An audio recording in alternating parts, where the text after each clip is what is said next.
नमस्कार, आपण पाहताय कोकण वार्ता न्यूज. कोकण वार्ता न्यूज मध्ये आपलं सर्वांचं स्वागत. पाहुयात बातमी सविस्तरपणे.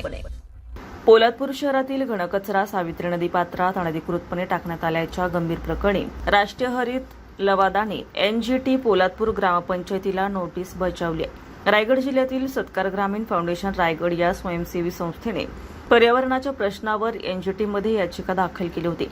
याचिकेनुसार पोलादपूर शहरातील घनकचरा कोणतीही शास्त्रोक्त प्रक्रिया न करता थेट सावित्री नदी पात्रात डम्पिंग करण्यात येत होता.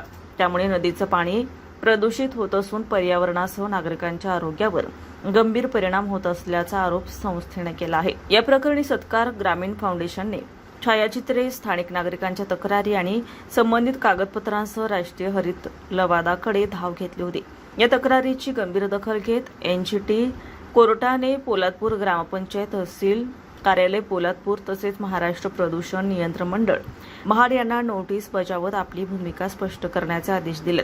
सावित्री नदी ही रायगड जिल्ह्यातील महत्त्वाची नदी मानली जाते. अशा नदीपात्रात कचरा टाकण्याच्या प्रकारामुळे पर्यावरण प्रेमीमध्ये तीव्र संताप व्यक्त केला जातोय. या घटनेमुळे पोलादपूर नगरपंचायतीच्या घनकचरा व्यवस्थापनावर प्रश्नचिन्ह निर्माण झालं असून पुढील सुनावणीकडे संपूर्ण परिसराचं लक्ष लागलंय. सिद्धेश पवार, कोकण वार्ता न्यूज, पोलादपूर. ताज्या बातम्या आणि नवनवीन घडामोडी पाहण्यासाठी आजच आमच्या कोकण वार्ता न्यूज चॅनलला लाईक करा, सबस्क्राईब करा आणि बेल आयकॉन प्रेस करा आणि पाहत रहा कोकण वार्ता न्यूज.